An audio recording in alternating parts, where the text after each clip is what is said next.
Principio fundamental de conteo. El principio fundamental del conteo lo que nos dice es lo siguiente. Si se tienen eventos independientes entre sí, de tal manera que cada uno de ellos pueda realizarse de diferentes maneras, entonces el número de maneras en que pueden realizarse dichos eventos se va a obtener multiplicando cada una de las maneras en que pueden realizarse los eventos por separado. Bueno, este principio suena un poco enredado. Aclarémoslo con ejemplos. Si yo tuviera tres eventos independientes, por ejemplo, el evento 1 pudiera realizarse de A maneras diferentes. Después, un segundo evento pudiera realizarse de B maneras diferentes. Y finalmente, un tercer evento puede realizarse de C maneras diferentes. Entonces, si a mí me preguntan en un ejercicio de tarea o en un ejercicio de examen, de cuántas maneras es posible realizar los tres eventos que son independientes, lo único que tendríamos que hacer es multiplicar las maneras diferentes en que puede realizarse cada uno de ellos. Si yo tengo entonces tres eventos, lo único que tengo que hacer es multiplicar los modos diferentes en que se puede realizar cada uno de ellos. A por B por C, maneras diferentes sería el resultado. En el ejemplo 1, ¿de cuántos modos podrá vestirse un joven que tiene tres camisas diferentes, cuatro pantalones y dos pares de zapatos?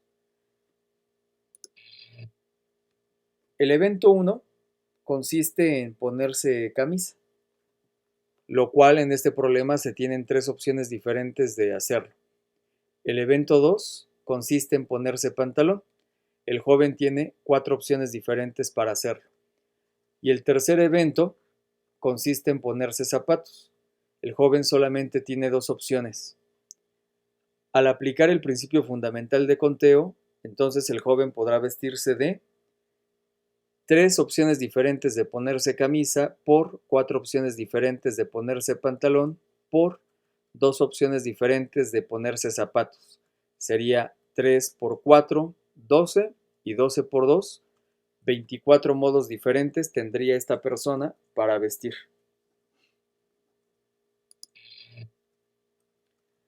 En el ejemplo 2, el menú que se ofrece en una fonda está compuesto de dos tipos de sopas, 3 guisados y 3 postres. ¿Cuántos menús diferentes pueden servirse en la fonda? ¿En qué consiste el evento 1 en este ejercicio? Pues consiste en elegir sopa. Hay dos opciones diferentes. El evento 2 consiste en elegir guisado. Existen tres opciones diferentes. Y el evento 3 consiste en elegir postre. En este caso se tienen tres opciones diferentes para elegir un postre. Aplicando el principio fundamental de conteo, la fonda puede servir dos opciones diferentes de elegir sopa por tres opciones diferentes de elegir guisado por tres opciones diferentes de elegir postre. Nos daría un total de 2 por 3 son 6 y 6 por 3 nos daría 18 menús diferentes.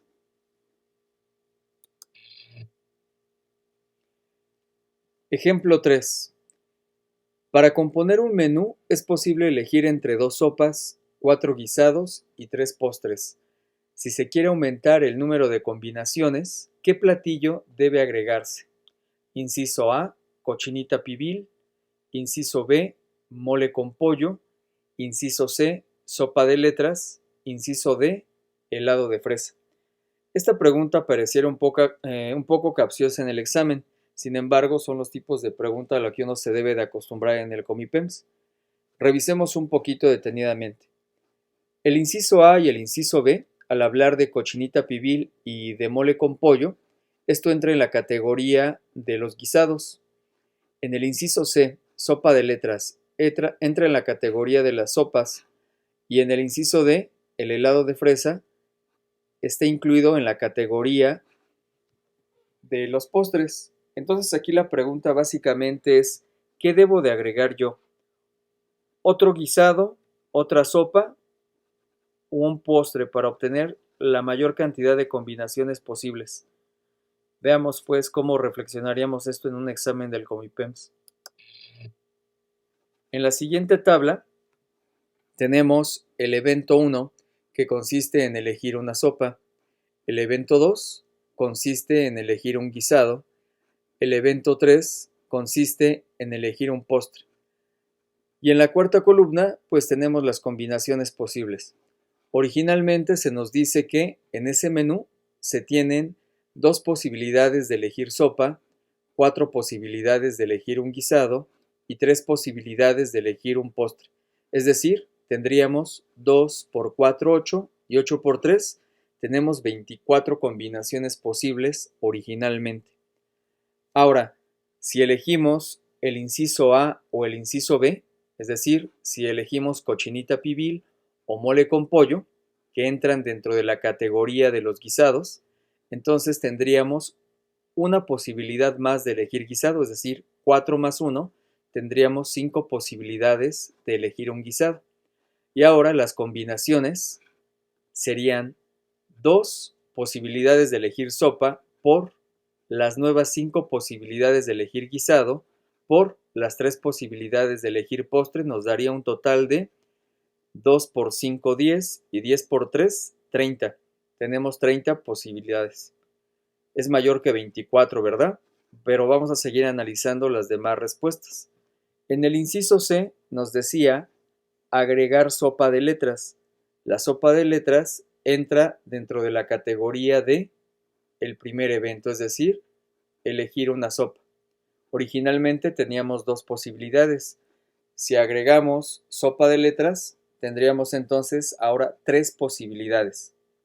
Por 4 posibilidades de guisado, por 3 posibilidades de postre, obtendríamos un total de 3 por 4, 12 y 12 por 3, 36 combinaciones posibles ahora, que es mayor que 30 y 24, ¿verdad? De los renglones anteriores. Y por ejemplo, si nosotros eligiéramos el inciso D, donde se nos presenta la opción de agregar helado de fresa, el helado de fresa entra dentro de la categoría de elegir un postre. En este caso, si aumentamos un postre más, se tendrían las siguientes combinaciones. 2 posibilidades de elegir sopa por 4 posibilidades de elegir guisado por 4 posibilidades ahora de elegir un postre. Tendríamos 2 por 4, 8 y 8 por 4, 32. Por eso, la elección que nos lleva a obtener la combinación máxima posible es elegir sopa de letras, porque eso nos permite obtener 36 combinaciones posibles en el menú. ¿De acuerdo? Entonces, esa es la manera en que vamos a reflexionar este tipo de preguntas en nuestro examen del Comipems. Entonces, la respuesta era sopa de letras, ¿verdad? Por lo que ya argumentamos en la diapositiva anterior.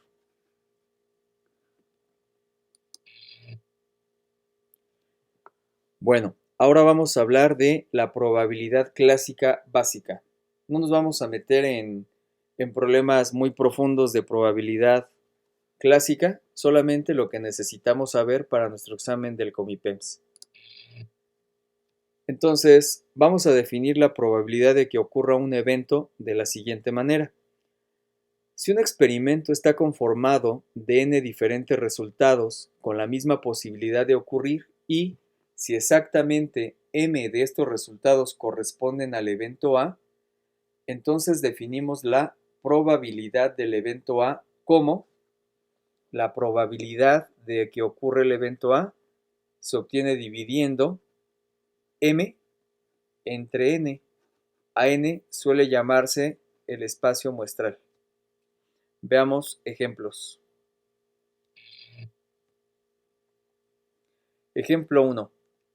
A una clase de estadística asisten 25 estudiantes de ingeniería industrial, 10 de ingeniería mecánica, 10 de ingeniería eléctrica y 8 de ingeniería civil. Si el profesor elige al azar a un estudiante para que conteste una pregunta, ¿qué probabilidades hay de que el elegido sea estudiante de ingeniería industrial? Entonces esto lo vamos a leer así. La probabilidad de que conteste una persona que estudia ingeniería industrial sería, pues primero, ¿cuál sería nuestro espacio muestral? Es decir, ¿cuántos estudiantes están presentes en la clase? Veamos, son 25 estudiantes de ingeniería industrial, aquí aparece por eso el 25, más 10 de ingeniería mecánica, más 10 de ingeniería eléctrica, más 8 de ingeniería civil.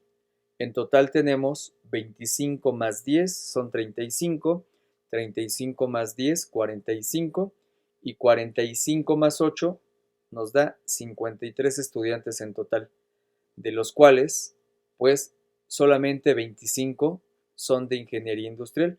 Por eso nos queda la siguiente fracción. La probabilidad de que contesten algún ingeniero industrial es 25 sobre 53. Si nosotros hacemos la división, 25 entre 53 aproximadamente es 0.471. Si la respuesta no llegara a venir como la fracción 25 sobre 53 o si no llegara a venir como el decimal .471, entonces va a venir como porcentaje. Y aquí recordamos de la clase del tanto por ciento que cuando yo tengo un número decimal, para expresarlo con el símbolo del tanto por ciento, lo único que voy a hacer es recorrer el punto decimal 2 lugares hacia la derecha, puesto que esta cantidad decimal se multiplica por un 100 para expresarla como tanto por ciento.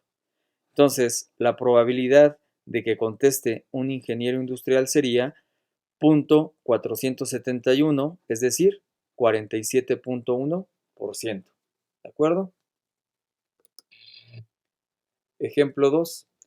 A una clase de estadística asisten 25 estudiantes de ingeniería industrial, 10 de ingeniería mecánica, 10 de ingeniería eléctrica y 8 de ingeniería civil. Si el profesor elige al azar a un estudiante para que conteste una pregunta, ¿qué probabilidades hay de que el elegido sea estudiante de ingeniería civil o estudiante de ingeniería eléctrica?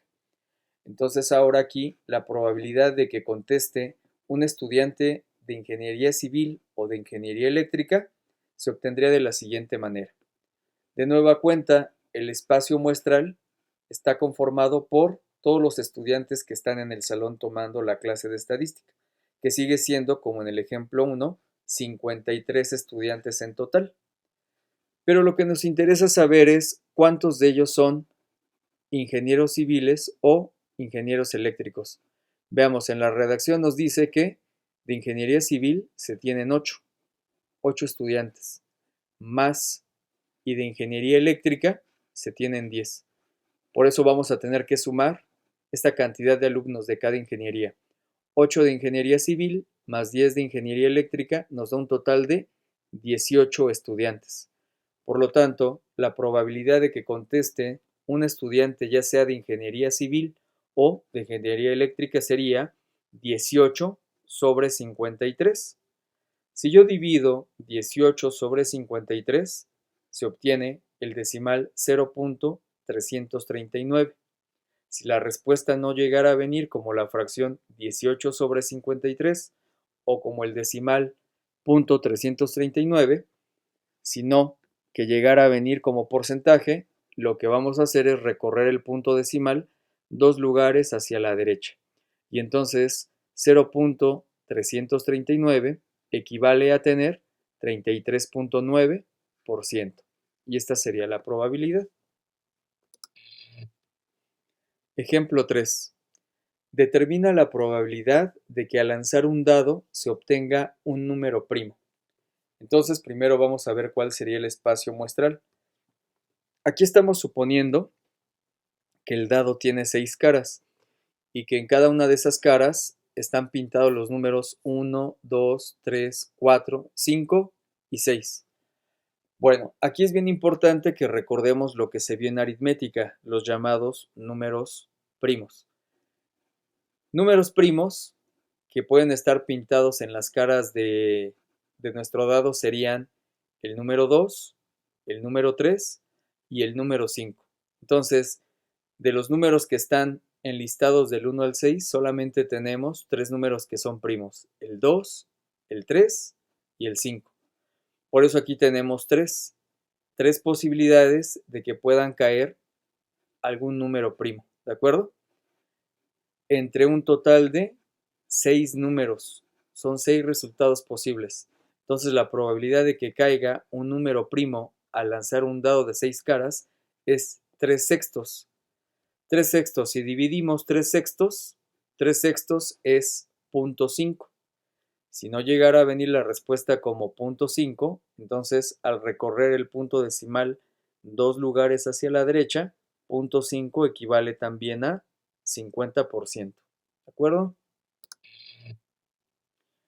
En el ejemplo 4, si se tiran al aire 3 monedas, ¿cuál es la probabilidad de que salgan 3 águilas? Primero vamos a calcular el espacio muestral. El espacio muestral está conformado por las siguientes combinaciones. Si yo lanzo 3 monedas, entonces puede ocurrir lo siguiente, que en cada una de esas monedas caiga águila. Otra opción es que en 2 de esas monedas caiga águila y en la tercera caiga sol. Otra posibilidad es que en una moneda, en la primera moneda caiga águila, en la segunda sol y en la tercera águila. Otra posibilidad es que en la primera moneda caiga águila y en las 2 restantes caiga sol. O tenemos otra posibilidad, que en las 3 monedas caiga sol al mismo tiempo. ¿Qué otra posibilidad tenemos? Que en la moneda 1 y en la moneda 2 caiga sol y en la tercera moneda caiga águila. O bien, otra posibilidad es que en la primera y en la tercera moneda caigan sol y en la segunda se encuentre un águila.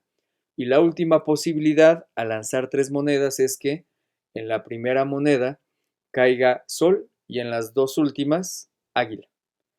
Por lo tanto, ya que tenemos nuestro espacio muestral, podemos contar que se tienen 1, 2, 3, 4, 5, 6, 7, 8 posibles resultados de lanzar 3 monedas al aire.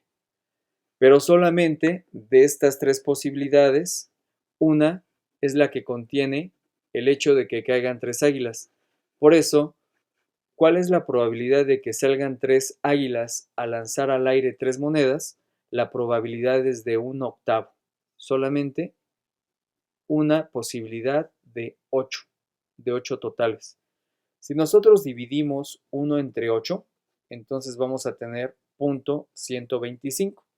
Si en el examen no llegara a venir 1/8 como respuesta o bien 0.125 como respuesta, entonces lo que vamos a hacer es recorrer el punto decimal 2 lugares hacia la derecha y 0.125 equivale a 12.5%.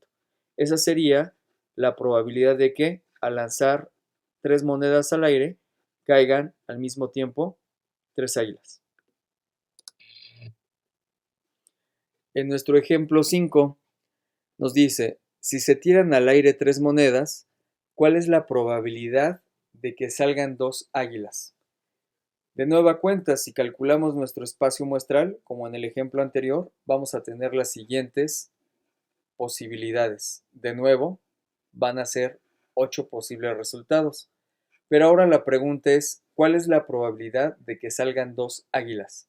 Entonces, me concentro de todos los posibles resultados que conforman mi espacio muestral, ¿cuáles son los que tienen 2 águilas?